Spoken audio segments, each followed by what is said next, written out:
All right. Dylan, show us what you got, man. Okay, sure. So, my talk is not going to be so much of a deep dive into technical aspects. Let me know when you can see my screen. We But see it. mainly, I'm going to be talking about my experience with Angular Nation, a bit about why I joined, how I benefited, and how I think everyone can benefit as well. Um, so, uh, so basically, a few years ago, I joined Angular Nation after seeing a course that Bonnie had on LinkedIn Learning, and so just a little bit of a background about myself. I joined Angular Nation with the basic knowledge of Angular. So I was working in a company. I wanted to learn more.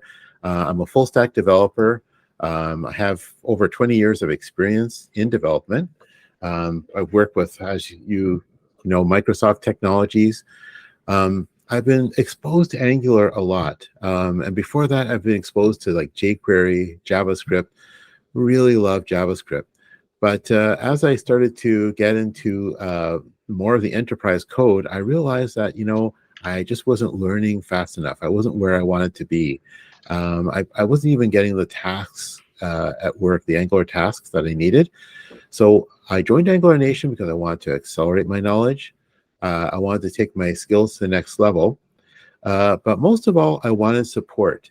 And I feel that's what I found at Angular Nation. I found support, and that's really been my lifeline all these years in my previous company and in the present company. So, just to give a little bit of a background situation at work. Even though I've been working with the application for quite some time and I've been working with components and services and so forth, something came up at work. You know, it's both a coding issue and then sometimes, like, you know, how things can go with developers. As you see the cats on the left, you can guess which cat or which mood I was in by looking at the cats. So yeah, I developed the cat stare because, like, you know, there was some code and it was done, and then I guess I had to solve the issue, and I hadn't really worked with routing that much, and so I felt flustered, a little bit panicked at the beginning of the week. So went onto the support channel, and there was Pavel, Bonnie, Dominic, and Tim. And so what happened? We all got on. I did a screen share. I showed them the scenario that I was facing. And with the help of these experts, quickly I got to understand the concepts. Started to see how I could arrange routes and get a better understanding. The routing was a little bit more complicated that I had to tackle, but with her help, I was able to get that done. So what was the result? Well, the result was that, you know, a little bit happier at work, a lot happier, actually. I shouldn't say just a little, a lot happier, and able to resolve the situation and actually be able to have the code in working order. So I'm just going to, oh, there's my thing. I'm just going to end this slide for a second. And I'm going to share a little bit of the scenario. Once again, this is not a deep dive. This is just showing like the before and after.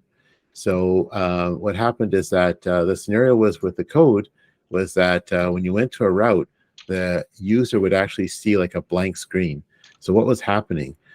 Sometimes the actual data in the form wouldn't appear. There'd be weird errors. So, you know, once again, you know, I got on a session with Pavel.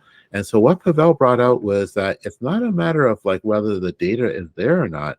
He was helping me to appreciate that it's when the data is there. So, you know, as typically is done, if I can demonstrate here in like the form, in the actual form, the code was arranged in such a way that, yeah, we think we can get the data, but it just wasn't appearing. So I'll show you the after result. So what happened is that Pavel introduced me to resolvers. So with the resolvers now, what happened is that the resolvers make sure you have your data. And once you have your data, then you show what you want to show, your component. And on top of that, because of that, I'm able to listen to the various events that happen with the resolver. And listening to the events, well, I can show a spinner in case there's a delay from the back end. Because actually what happened is one of the developers, after introducing Resolver, they said that the resolver introduced a bug because they thought the resolver was a bottleneck in case there was slow response from the back end. But it really wasn't the case. It's just that, we could listen to these different events here. So what happens is that when you subscribe to the events of the router, you can listen to different router events. These are just a few. So navigation and resolve. You can also listen to when like the user cancels or there's some sort of an error and many other things. So anyway, to make a long story short, what happened is that because of the support at Angular Nation, I was able to feel a lot more confident. So I went from being like the cat here and giving the cat stare to being the cool cat and feeling a lot more confident about the code. So really, my experience is that, joining Angular Nation every week and associating with experts has really helped me. And I've taken away some very important points.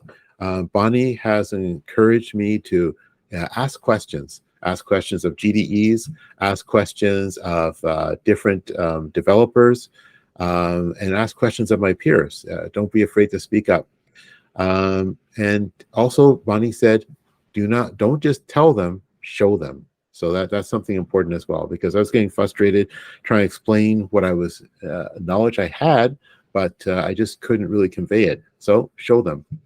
And then, of course, with Angular Nation, there's always homework, right? So currently I'm working on getting to understand dynamic forms and creating something practical with that. So hopefully I'll be able to show that in the future. So that's it for my presentation. Any questions for me? I'm so proud of you. Okay, can I get everybody to come off mute? Help me thank Dylan. Thank you, Dylan. Cool. Well done, Dylan. Thank you, Dylan. Yeah.